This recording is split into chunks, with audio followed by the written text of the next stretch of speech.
మహాశివరాత్రి అనగానే మొదట గుర్తొచ్చేది జాగరణ. ఆ రోజు రాత్రి అంతా నిద్రపోరు. దీని వెనుక చాలా కారణాలున్నాయి. మహాశివరాత్రి రోజున మనం రాత్రంతా కంటి మీద కునుకు లేకుండా జాగరణ చేయాలని చెప్తారు.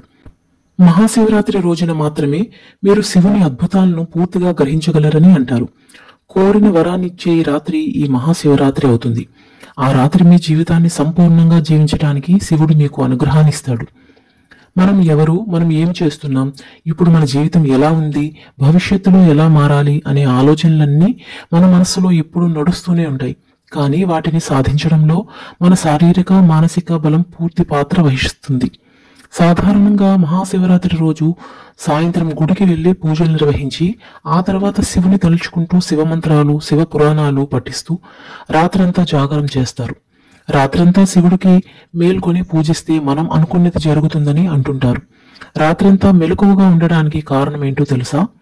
మన జీవితంలో మనం కోరుకున్నది సాధించాలంటే మన శరీరంలో బలం, మానసిక బలం, సంకల్పం అవసరం. ఆ భగవంతుని అనుగ్రహమే అందుకు కారణమని ఆధ్యాత్మిక పెద్దలు పేర్కొంటారు. శివుని స్ఫూర్తిని పొందేందుకు ఈ శివరాత్రి సరైన రోజు. మహాశివరాత్రి నాడు మనం రాత్రంతా నిద్రపోకుండా మేల్కొని కూర్చుని మన వెన్నెముకను సరళ రేఖలో ఉంచుతాం. మన శరీరం, మనస్సు శక్తి స్థాయిలు పెరగడం ప్రారంభిస్తాయి.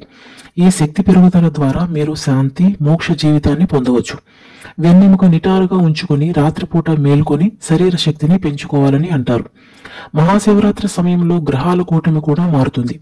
మనం నిటారుగా వెన్నెముకతో కూర్చున్నప్పుడు గ్రహాల అమరిక కుండలిని శక్తి వలె మన ప్రాణశక్తిని పెంచుతుంది. యోగులు, మునులు చాలా మంది మహాశివరాత్రి రోజున ఉపవాసం ఉండి వారు అనుకున్నట్లుగా ముక్తిని పొందారు. ఎన్నో అద్భుతాలు చేయగల రాత్రి ఇది. చాలా మంది శివరాత్రి అంటే సంవత్సరంలో ఒక రోజు మాత్రమే అని అనుకుంటారు. అలా కాదు. శివరాత్రి ప్రతి నెలలో ఒక రోజు వస్తుంది. అది అమావాస్య ముందు రోజు అవుతుంది. అమావాస్య కంటే ఈ శివరాత్రి రోజు చీకటిగా ఉంటుంది.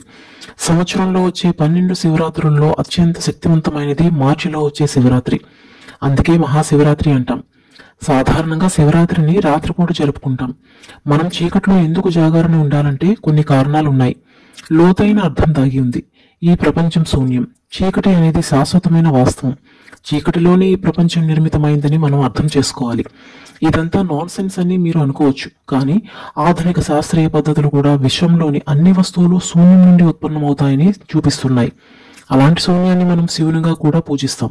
దీన్ని అర్థం చేసుకోవడం వల్ల మన మనసు సంతోషంగా ఉంటుంది.